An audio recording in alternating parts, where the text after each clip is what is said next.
Hello everyone, this is Kapil Karolia. I have completed my BLLB from NLIU Bhopal. Welcome to our platform Ask Juris.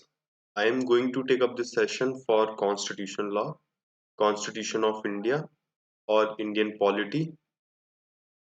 ये काफ़ी important subject है, हम सब जानते हैं, चाहे आप एक 12th के बाद जो एग्ज़ाम एंट्रेंस एग्ज़ाम होते हैं क्लैट, एलेट, वहाँ पे भी कॉन्स्टिट्यूशन कितना इम्पोर्टेंट है। उसके बाद UPSC, state services exams, judiciary, APO exams, basic हर कॉम्पिटिटिव एग्ज़ाम ये काफ़ी रिलेवेंट सब्जेक्ट है आप सबके लिए। तो हम इस सब्जेक्ट को इसी होल सम अप्रोच के साथ डील करने वाले हैं। तो आई थिंक लेट्स बिगिन। तो मैं आपको बता देता हूँ कि हम इस सेशन में क्या डिस्कस करने वाले हैं। Concept of constitution. Concept of constitution में हम डिस्कस करेंगे कि what is constitution in itself, ये ओरिजिन कैसे हुआ, ये फिर इवॉल्व या डेवलप कैसे हुआ, क्योंकि इंडियंस ने तो ये पूरा कॉन्सेप्ट बोरो किया है ना, जहाँ तक हमें पता है।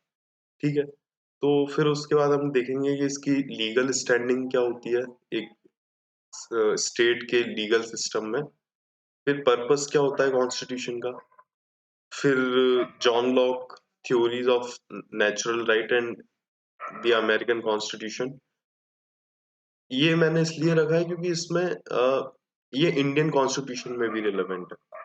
Fundamental rights, bill of rights, ये सब इसी थ्योरी से ओरिजिनेट हुए हैं, इवॉल्व हुए हैं। ठीक है, तो फिर उसके बाद हम डिस्कस करेंगे इंडियन कॉन्स्टिट्यूशन। तो इंडियन कॉन्स्टिट्यूशन में हम यहाँ अंदर नहीं जाने वाले हैं, एक बेसिक ओवरव्यू लेने वाले हैं। ठीक है, फिर उसके बाद हम डिस्कस करेंगे historical development of Indian constitution, जो कि दो पार्ट्स में डिवाइड कर रखे हैं मैंने। कॉन्स्टिट्यूशनल एक्सपेरिमेंट्स बिफोर 1858, जो कि जनरली रिफर किया जाता है कंपनी रूल टाइम को, कंपनी रूल पीरियड को, क्योंकि ईस्ट इंडिया कंपनी रूल किया करती थी। तो और उसके बाद है क्राउन रूल, जब 1858 में 1857 के रेवोल्यूशन के बाद जब एस्टेब्लिश हुआ क्राउन रूल, उसके बाद हम 1947 को जो भी कॉन्स्टिट्यूशन डेवलपमेंट्स हुए, जो भी एक्ट्स वगैरह है, वो हम इसमें डील करने वाले हैं इस टाइम फ्रेम के साथ। ओके, तो आई थिंक समझ आ गया होगा आपको एक बेसिक स्ट्रक्चर क्या है ये पूरे सेशन का। तो I think let's move forward. Concept of constitution and it's historical background in India. तो पहले हम कॉन्सेप्ट ऑफ कॉन्स्टिट्यूशन की बात कर लेते हैं। अच्छा, कॉन्स्टिट्यूशनल ज्यूरिस्प्रूडेंस। तो दोस्त, ऐसा है कि ये कॉन्स्टिट्यूशनल ज्यूरिस्प्रूडेंस खुद में काफी वास्ट सब्जेक्ट्स है, नंबर ऑफ थ्योरीज है, नंबर ऑफ ज्यूरिस्ट है, तो हम वो सब नहीं पढ़ने वाले हैं। तो ये आपको एक ओवरव्यू देने के लिए है। What I prefer is before begin with constitution of India, आपको एक बेसिक कॉन्स्टिट्यूशन की समझ होनी चाहिए, एक ओवरव्यू होना चाहिए। हम डेप्थ में नहीं जाएंगे, बट व्हाट आई प्रेफर कि किसी भी टॉपिक को स्टार्ट करने से पहले आपका एक बैकग्राउंड उसका जानना जरूरी है, एक ओवरव्यू लेना जरूरी है। वो एक काफी सॉलिड फाउंडेशन क्रिएट करने में हेल्प करता है आपकी। This is my personal opinion. ठीक है, तो और मैं आपको सजेस्ट करूंगा कि जब भी आप कुछ भी टॉपिक, यही नहीं कोई भी टॉपिक स्टार्ट करें, जस्ट गूगल इट, एक बेसिक आउटलाइन लो, बेसिक इंफॉर्मेशन उसके बारे में लो, फिर आप पढ़ना स्टार्ट करो। It will helpful for you. ठीक है, तो constitutional jurisprudence. Constitutional jurisprudence is a philosophical part of constitutional theory. ठीक है, अब philosophical part of constitutional theory, तो ये हम डिस्कस करेंगे अभी। What is jurisprudence. अब कॉन्स्टिट्यूशनल ज्यूरिस्प्रूडेंस वर्ड में से हमने ज्यूरिस्प्रूडेंस को पहले समझना है। Jurisprudence is philosophy of law. अब फिलोसफी ऑफ लॉ, तो जनरली हम क्या करते हैं जब हम व्हेन वी डिस्कस और डील विथ लॉ, तो हम क्या करते हैं कि सर्टेन टॉपिक को डिस्कस करते हैं लॉ के। Income tax law, service law, family law, तो law of torts, criminal law etcetera etcetera बहुत सारे हैं। तो हम सर्टेन टॉपिक को या उसके एक नैरो डाउन करके पढ़ते हैं चीजों को। और ज्यूरिस्प्रूडेंस या is the philosophy of law में हम यहाँ पे ये पढ़ते हैं कि how such law has been originated, how such law has been evolved. ठीक है, what are basic concept of certain law. ठीक है, तो अगर अभी भी आपको समझ नहीं आया है तो इसे और नैरो डाउन करते हैं। In our context, to understand true nature of law, और हमारे कंटेक्स्ट में लॉ क्या है, कॉन्स्टिट्यूशन लॉ। तो briefly for this session, true nature of word constitution. ठीक है, तो आपको समझ आ गया होगा ये स्लाइड मैंने आपके लिए क्यों रखी है। एक जनरल ओवरव्यू लेने वाले हैं हम चीजों का। When we talk of constitutional jurisprudence, or good to say philosophy of constitution, we will have to ask what is constitution, what is its purpose, what is its position in the legal system of the country, etc. So होता क्या है कि जब मैंने आपको बताया कि philosophical aspect जब हम डील करते हैं, अब कॉन्स्टिट्यूशन ऑफ इंडिया से जब हम डील करेंगे, नंबर ऑफ आर्टिकल्स रहेंगे, नंबर ऑफ फंक्शंस रहेंगे, डिफरेंट बॉडीज के, डिफरेंट ऑर्गन्स के, तो वो सब हम वहां डिस्कस करेंगे। बट कॉन्स्टिट्यूशन ऑफ इंडिया में से जब हम कॉन्स्टिट्यूशन से आप क्या समझते हैं, ये सेशन एक उसके लिए रखा है, एक ओवरव्यू के लिए। ठीक है, तो ये मैंने स्लाइड में भी इसीलिए रखा है क्योंकि जनरली टीचर्स यहाँ से स्टार्ट नहीं करते हैं सेशंस। तो देखते हैं। Please understand, we are not discussing what is constitution of India right now, we are trying to understand what is constitution, and that will create foundation of our subject constitution of India। ठीक है, ये एक overview लेने के बाद एक basics clear होने वाले हैं हमारे कि कॉन्स्टिट्यूशन खुद में क्या है। What is constitution? A constitution is the social contract by which the people in a country are governed. It is a political legal document, unlike ordinary statutes which are purely legal documents। अब social contract theory ये Hobbs की theory है। तो इसमें क्या रहता है, social contract मतलब पीपल एक कंसेंट पे आते हैं, एक कंसेंट पे आते हैं टू फॉर्म अ सोसाइटी, जहाँ पे people give certain rights to state in respect to that state peoples के सर्टेन राइट प्रोटेक्ट करेगा। ठीक है, ठीक है, तो ये बेसिक एक ये पर्पस है, आप समझ गए होंगे।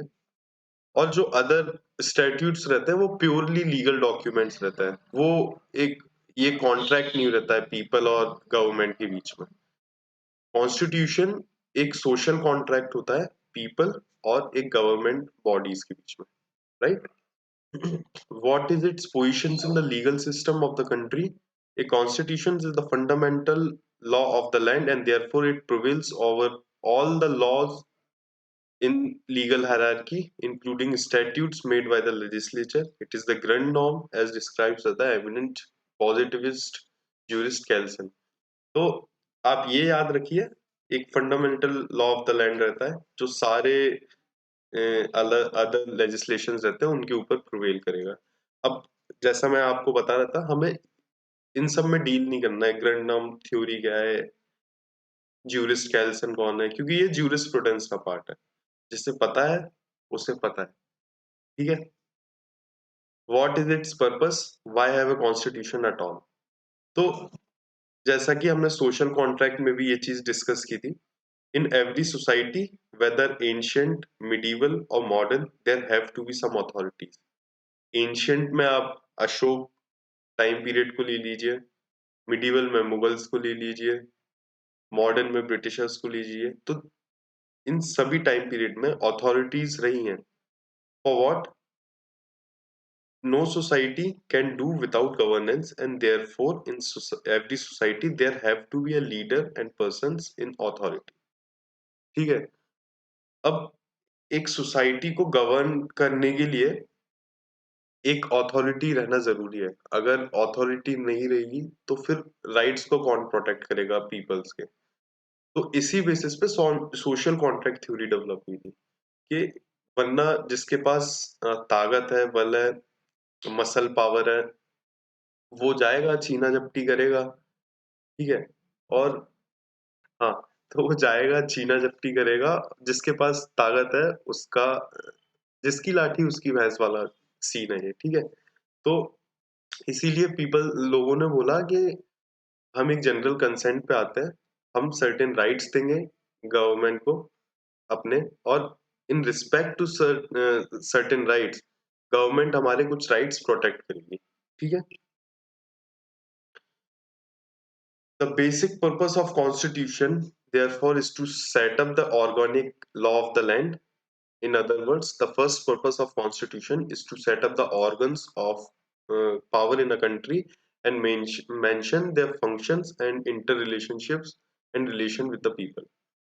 तो set up the organic law of the land, इससे एक ऑर्गेनिक लॉ से एक एक स्ट्रक्चर डेवलप करेंगे। जैसे हमारे इंडिया से कंटेक्स्ट में मैं समझाऊं तो executive, legislative, judiciary, these are three organs, ठीक है। तो ये सब अथॉरिटी अपनी डिराइव करते हैं कॉन्स्टिट्यूशन ऑफ इंडिया से। तो ये फर्स्ट पर्पस है किसी भी कॉन्स्टिट्यूशन का कि ये ऑर्गन्स डेवलप करना and mention their functions also, और उन फंक्शंस के बाद पीपल्स से क्या रिलेशनशिप रहने वाला है इन ऑर्गन्स का, right. Originally, all constitutions were unwritten, established by culture, conventions, social practice, and historical development. तो फर्स्ट कॉन्स्टिट्यूशन जो रिटन फॉर्म में आया वो था यूएस कॉन्स्टिट्यूशन का 1789 में, ठीक है। उससे पहले सारे कॉन्स्टिट्यूशन अनरिटन वे में ही हुआ करते थे। अब established by culture, convention, social practice and historical development. अब इंडिया के कंटेक्स्ट में जब हम देखेंगे तो हमने तो ये सारे कॉन्सेप्ट्स थे, ये हमने बोरो किए, ये हमने अच्छे से पढ़े। जो भी फ्रेम कर रहे थे कॉन्स्टिट्यूशन को उस टाइम, उन्होंने अच्छे से एक एनालाइज किया सारे कॉन्स्टिट्यूशंस के उस टाइम के वर्ल्ड के। फिर उसके बाद उन्होंने जो भी उनके हिसाब से सही लगा वो कॉन्सेप्ट्स उन्होंने बोरो करके इंडियन कॉन्स्टिट्यूशन में रखे, ठीक है। लेकिन जो यूके और यूके, यूएस और अदर कंट्रीज, मेनली यूके और यूएस, यहाँ पे क्या हुआ कि ये उनके कल्चर से, उनके स्ट्रगल से डेवलप हुए हैं ये कॉन्सेप्ट्स। तो ये उनकी सोसाइटी और लॉ में प्रॉपर एक, आई वुड से कि एक प्रॉपर सिंक्रोनाइज्ड वे में ये डेवलप हुए हैं। इंडिया में ये चीजें हम आगे डिस्कस करेंगे बेसिकली। तो मैं अभी यही बोलूंगा कि ये जो ओरिजिनली ऑल कॉन्स्टिट्यूशन वे अनरिटन, ये यूके में, यूएस जैसी कंट्रीज में, वेस्टर्न वर्ल्ड्स में ये साथ साथ डेवलप हुए, स्ट्रगल्स हुए, लॉ डेवलप हुए, कॉन्सेप्ट्स डेवलप हुए, तो ये सिंक्रोनाइज्ड वे में फॉर्म हुए हैं ये लॉज वहां पर, ठीक है। अब फर्स्ट पर्पस क्या था? Organ setup, legislative, executive, judiciary. अब इन organs पे what people demanded to have a certain checks on them so that they cannot perform arbitrarily or oppressive acts,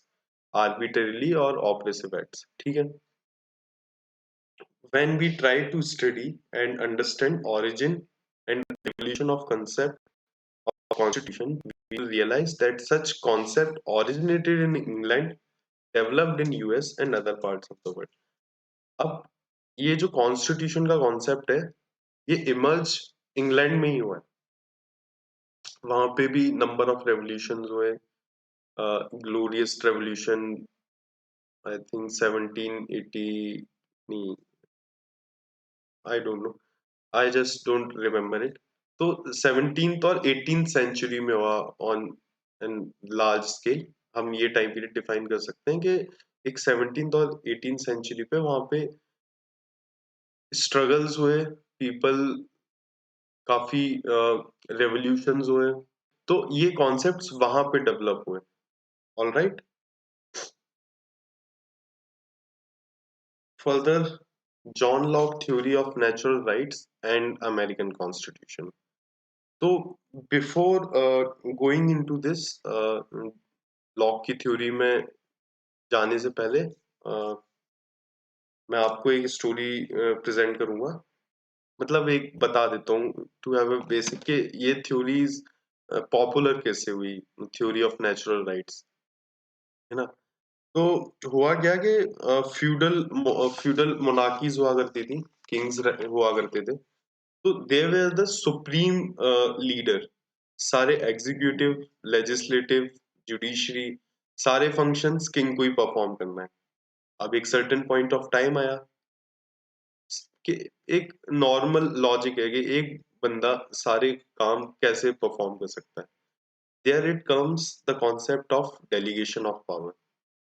तो किंग्स ने अपने पावर्स डेलीगेट किए। अब वो किसको डेलीगेट किए?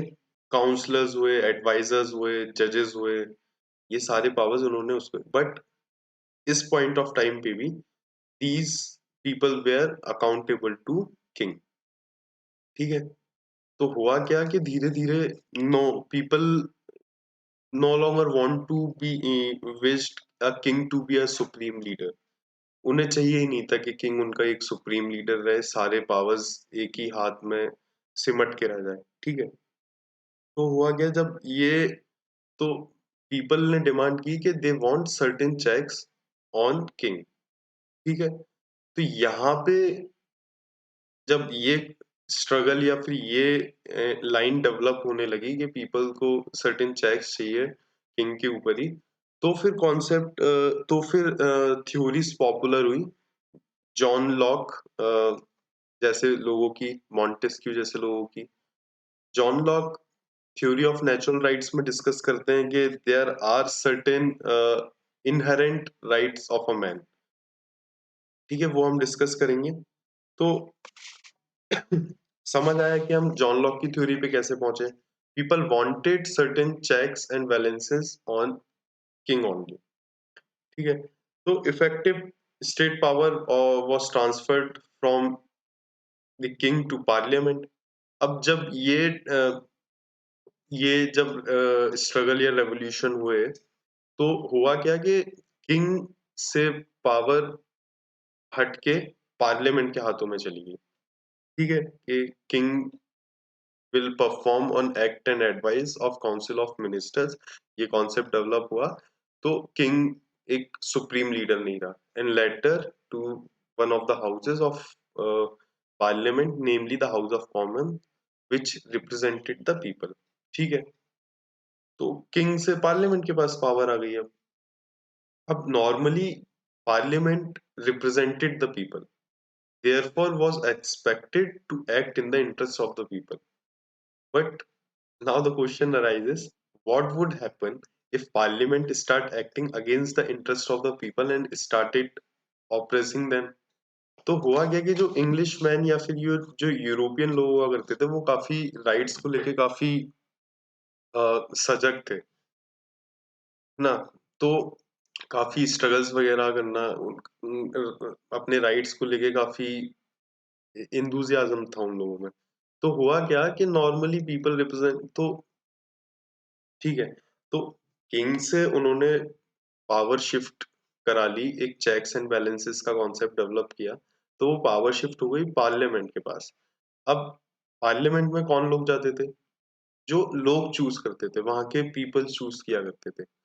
अब लोगों ने बोला कि अगर यही लोग हमें ऑप्रेस या फिर हमारे अगेंस्ट अपनी मनमर्जी चलाने लगेंगे, तो फिर क्या होगा? तो ये पॉइंट ऑफ टाइम आता है जहां पे थ्योरी ऑफ नेचुरल राइट्स जो कि जॉन लॉक ने दी, वो काफी इंपॉर्टेंट हो जाती है। अब इन्होंने ये थ्योरी लिखी 1690 में। Theory of natural rights of the people, lock wrote that there are certain natural rights जो इनहेरेंट होते हैं लोगों में, बाय बर्थ होते हैं, जो उनसे कोई भी नहीं छीन सकता है। तो example, the right to life, liberty, the right to property, etc., which were inherent in man. Hence, even the parliament could not encroach on these. ठीक है. So अब ये थ्योरी पॉपुलर हो गई काफी. अब इस थ्योरी को जगह दी यूएस कॉन्स्टिट्यूशन में, जो बिल ऑफ राइट्स 1789 में एक कॉन्स्टिट्यूशन यूएस ने डेवलप किया, इनकॉर्पोरेट किया. तो वहां पे उन्होंने इस थ्योरी को भी इनकॉर्पोरेट किया, और वहीं से ये थ्योरी इंडिया में आती है, वहीं से ये कॉन्सेप्ट इंडिया में आते हैं, जो कि फंडामेंटल राइट्स हैं. Right to life, freedom of speech and expression, जितने भी हमारे फंडामेंटल राइट्स हुए. ठीक है. तो ये कॉन्सेप्ट अब आपको समझ आया कि ये मैं आपको इतना ट्रेवल क्यों करा रहा हूँ ये पूरा कॉन्स्टिट्यूशन के उसमें, कि ये हमारे कॉन्सेप्ट्स आए कहाँ से. ये हमारा कॉन्सेप्ट, इनका ओरिजिन लाई करता है ये जॉन लॉक की थ्योरी ऑफ नेचुरल राइट्स में. वहां से ये पॉपुलर हुई थ्योरी, वहां से अमेरिकन कॉन्स्टिट्यूशन में इनकॉर्पोरेट हुई. जब हमारे कॉन्स्टिट्यूशन मेकर्स जब ये स्टडी कर रहे थे, तो उन्हें ये कॉन्सेप्ट काफी इन्फ्लुएंस किया, और उन्होंने ये कॉन्सेप्ट हमारे इंडियन कॉन्स्टिट्यूशन में लाए. ठीक है. The US Constitution also incorporated Montesquieu theory of separation of power, thus introducing a system of checks and balances so that no organ can have absolute power and act arbitrarily. अब Montesquieu, ये भी French French French हाँ, हाँ French, जहां तक मेरे को याद है. तो इन्होंने एक थ्योरी डेवलप की, सेपरेशन ऑफ पावर. तो इन्होंने एक सिस्टम डेवलप किया कि लेजिस्लेटिव, एग्जीक्यूटिव एंड जुडिशरी, ये तीनों ऑर्गन्स के बीच में एक checks and balances of power होना चाहिए. क्यों? क्योंकि ये आर्बिट्रेरली एक्ट ना कर पाए, ऑपरेसिवली एक्ट ना कर पाए. इन्होंने ये थ्योरी दी थी ना. तो second purpose, as we have seen earlier, कि एक बार फर्स्ट पर्पस कॉन्स्टिट्यूशन का क्या रहता है कि सेटअप और ऑर्गन्स को सेटअप किया जाए, नेमली एग्जीक्यूटिव, लेजिस्लेटिव, जुडिशरी. फिर उसके बाद to provide checks on these organs. Second purpose constitution का ये रहता है. But who would enforce these rights and checks and balances? अब यहाँ पे हमारी पिक्चर में आती है जुडिशरी. अब हुआ क्या कि लेजिस्लेचर एंड एग्जीक्यूटिव, ये दोनों ट्रस्ट नहीं किया जा सकते थे, क्योंकि इन्हीं के ऊपर चेक रखने के लिए तो पीपल्स को राइट दिए गए थे. तो फिर जुडिशरी का कॉन्सेप्ट डेवलप हुआ, and judiciary became the guardian of people's rights and liberties. ठीक है. अब इधर एक्सप्रेसली वाइड, अब ये एक्सप्रेसली आर्टिकल 32 to 26 में दिया है, जहाँ पे फंडामेंटल राइट्स किसी के ब्रीच होते हैं तो उन्हें एनफोर्स कराने के लिए you can go under this in articles. तो हम आर्टिकल्स वगैरह में बाद में डील करेंगे जब आप आएंगे. ये हम एक कॉन्सेप्चुअल बेसिस पे, एक ओवरव्यू बेसिस पे चीजों को समझ रहे हैं अभी. ठीक है. और यूएस सुप्रीम कोर्ट का एक फेमस जजमेंट है, मैरीबरी वर्सेस मेडिसन. तो यहाँ पे ये concept, judiciary is a guardian of people rights and liberties, ये डेवलप हुआ. Right. A third purpose of constitution mention in some, not all. अब सारे कॉन्स्टिट्यूशन में ये थर्ड पर्पस नहीं मिलेगा आपको, बट ये डीपीएस एसपीस का एक कॉन्सेप्ट है जो इंडियन कॉन्स्टिट्यूशन पार्ट 4 में है. तो ये भी एक कॉन्स्टिट्यूशन का पर्पस है कि वो स्टेट कैसे डायरेक्शन रहेंगे, विजन क्या रहेगा एक स्टेट का, to frame while framing a policies for the people. तो एक ये general guidance for a state के लिए. जैसा कि यही सिर्फ पर्पस नहीं है, बट कॉन्स्टिट्यूशन का यही सिर्फ पर्पस नहीं है, बट मेजर पर्पसेस हैं जो मैंने आपको बता दिया. और जो आगे हैं वो हम डील करेंगे ये obviously. But the major function of constitution is to create a organic structure for a state. उसके बाद है to have certain checks and balances on certain organs which are established by constitution. फिर उसके बाद है ये थर्ड, जो कि आपको हर कहीं नहीं मिलेगा, to declare ideals and goals which the state should strive. ठीक है। हाँ जी, तो ये सब समझने के बाद जब आपको समझ आया कि ये कॉन्सेप्ट कैसे डेवलप हुआ कॉन्स्टिट्यूशन का, हमने फिलोसफिकल लेवल पे समझा कि कॉन्स्टिट्यूशन क्या है, कॉन्स्टिट्यूशन के पर्पस क्या है, फिर उसके बाद एक लीगल स्टैंडिंग क्या है, legal system of the state के कॉन्स्टिट्यूशन की, एक लीगल स्टैंडिंग, लीगल पोजीशन क्या है बेसिकली। तो फिर उसके बाद हमने डिस्कस की जॉन लॉक की थ्योरी ऑफ नेचुरल राइट्स, वो कब ओरिजिनेट हुई, कैसे ओरिजिनेट हुई।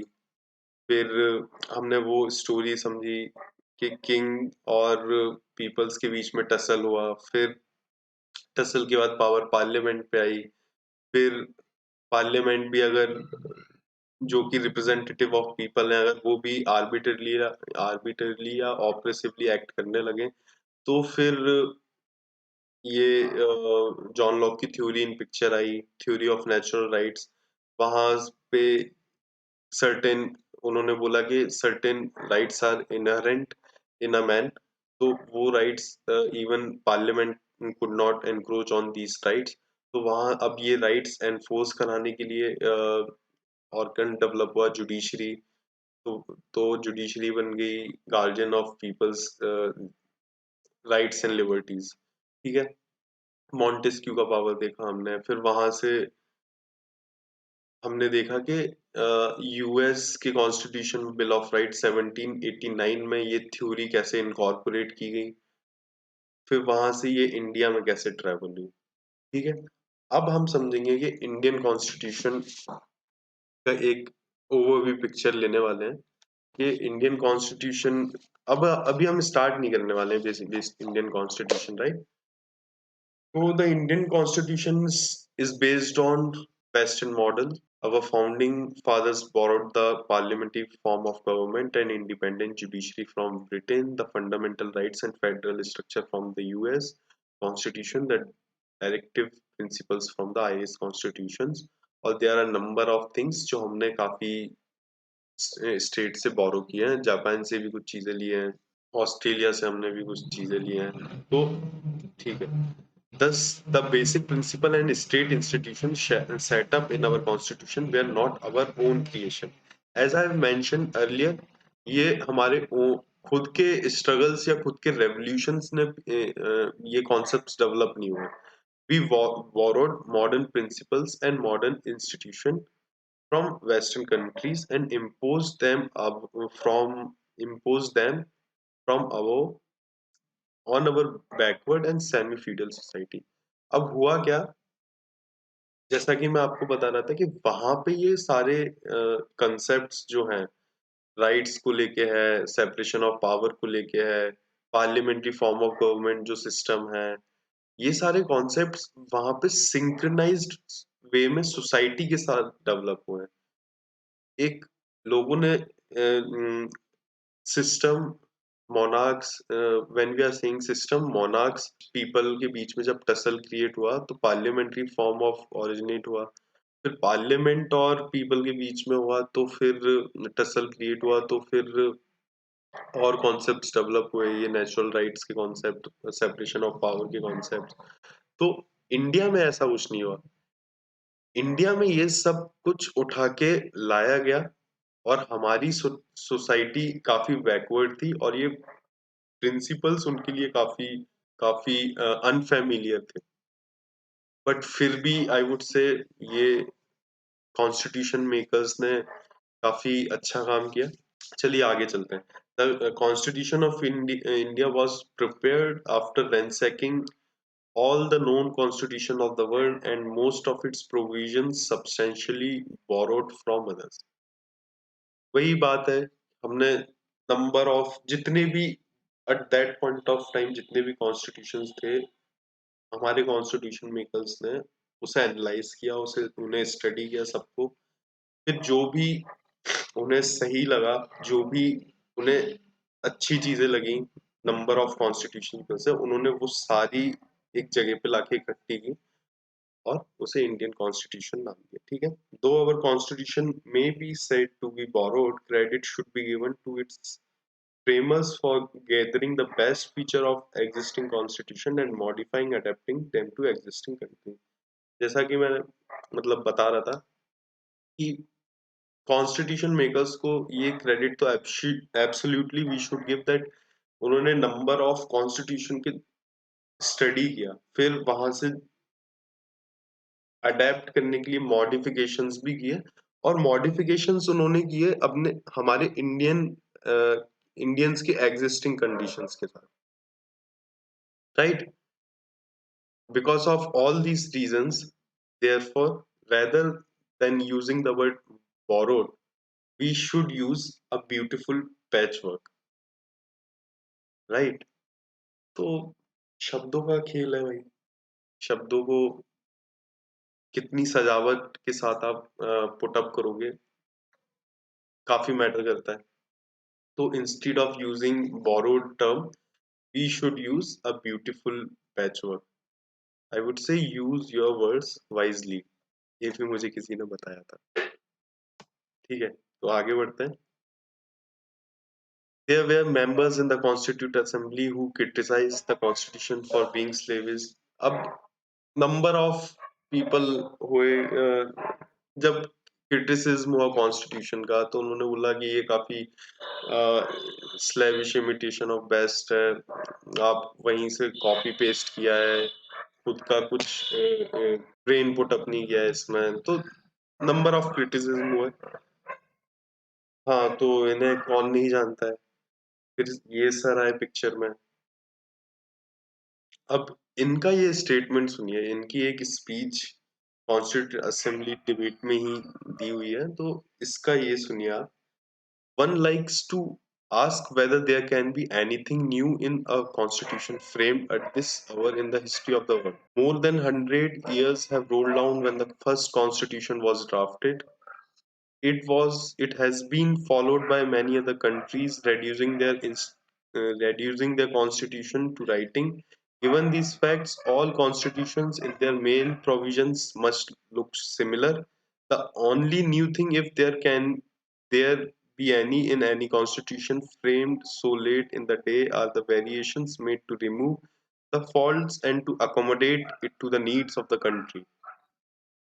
ठीक है, तो ये चेयरमैन हमारे कॉन्स्टिट्यूशन असेंबली के डॉक्टर बी आर अम्बेडकर। तो हुआ क्या, इन्होंने ये अपनी स्पीच में बहुत ब्यूटीफुल तरीके से आई वुड से प्रेजेंट किया है कि वैसे भी हर चीज बोरोड ही है ना।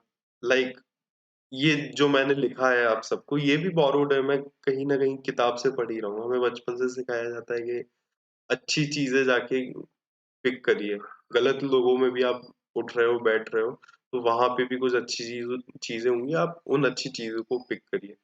तो उसी कंटेक्स्ट में मैं आपको वर्ड्स हैं जो मैं आपको यहाँ पुट अप किए हैं। इनका कहना था कि 1945, 6, 7 जब ये कॉन्स्टिट्यूंट असेंबली फ्रेम हुई थी, मतलब जब ये इकट्ठे हुए थे, तो इनका कहना था कि at that point of time there are number of constitution in the world. ठीक है, अब जो कॉन्स्टिट्यूशन का कॉन्सेप्ट है वो मैंने इसीलिए वहां से स्टार्ट किया था। व्हाट इज कॉन्स्टिट्यूशन, यूके में कैसे हुआ, यूएस में कैसे हुआ। अब यूके की हिस्ट्री हिस्टोरिकल डेवलपमेंट्स में जाएंगे तो वो एक काफी लेंथी प्रोसीजर हो जाएगा, और वो जरूरी भी नहीं है हमारे लिए। जितना जरूरी था वो मैंने आपको बता दिया। यूके की हिस्ट्री में जाएंगे, यूएस की हिस्ट्री में जाएंगे, तो फिर हम जब समझेंगे। तो इनका कहना था कि जब फर्स्ट कॉन्स्टिट्यूशन ड्राफ्ट हुआ था, उससे ड्राफ्ट होने के बाद 100 से ज्यादा साल निकल चुके हैं, और अब इस टाइम पे ऑलमोस्ट सारे कॉन्स्टिट्यूशन सिमिलर लिखेंगे जब हम प्रोविजंस की बात करेंगे, ठीक है। तो अगर इस पॉइंट ऑफ टाइम पे जो कुछ नई चीज हो सकती है, तो वो यही हो सकता है कि हम उन सारे कॉन्स्टिट्यूशन से सीखें, उन्हें एनालाइज करें, उनमें जो फॉल्ट्स थे वो हम पॉइंट आउट करें, और जब हम हमारा कॉन्स्टिट्यूशन डेवलप करें, कॉन्स्टिट्यूशन ऑफ इंडिया, तो हम वो गलतियां ना करें जो और नेशंस ने की हैं अभी तक।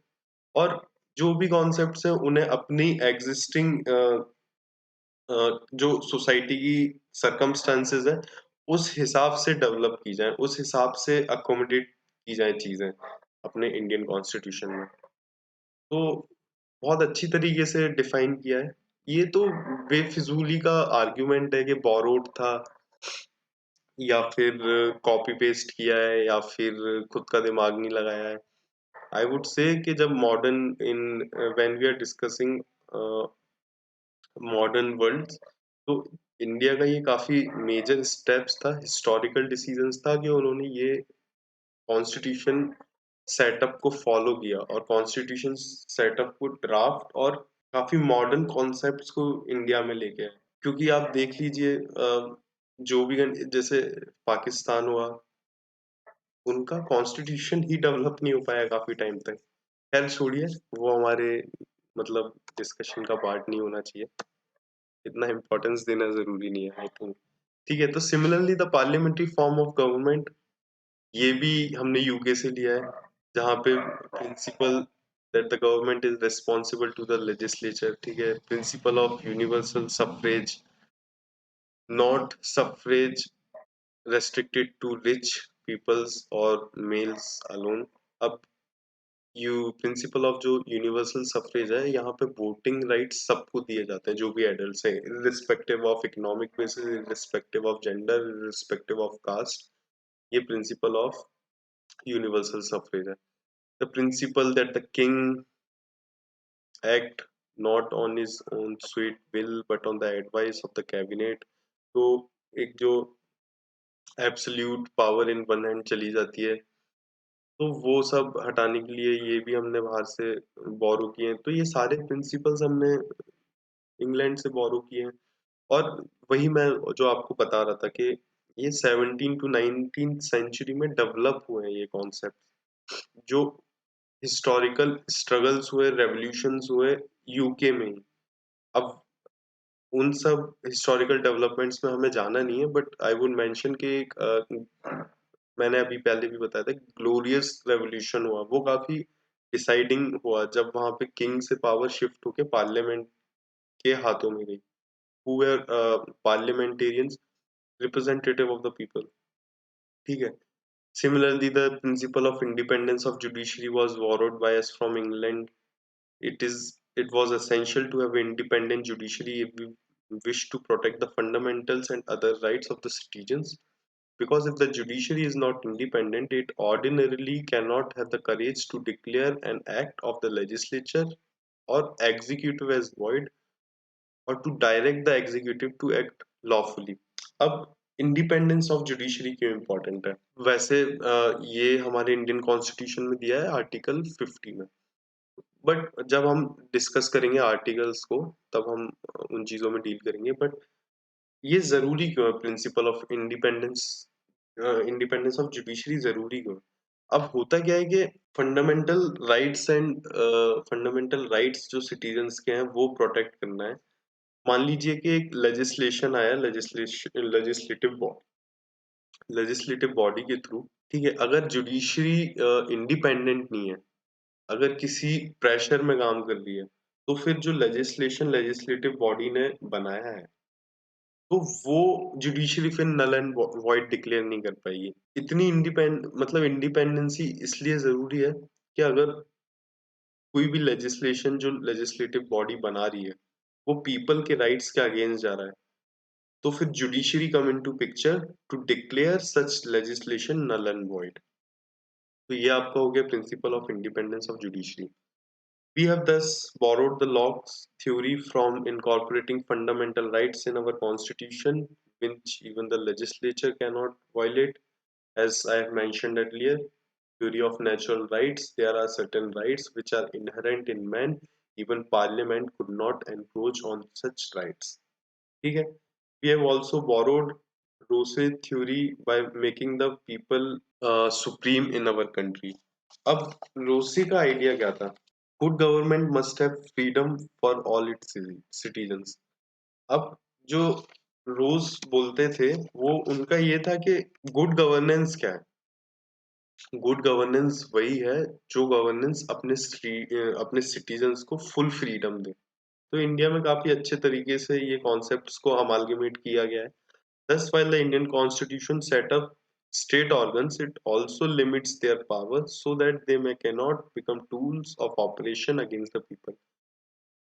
जैसा कि in Indian constitution sets up state organs, namely executive, legislative, judiciary, but on a same on a parallel level, वही कॉन्स्टिट्यूशन उनके पावर को लिमिट करता है।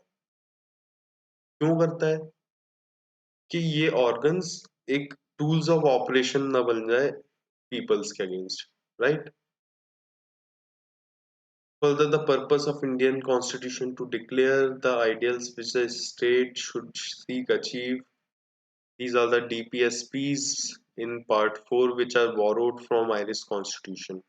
अब ये जो आयरिश कॉन्स्टिट्यूशन से हमने ये सब चीजें जो ली हैं, एक स्टेट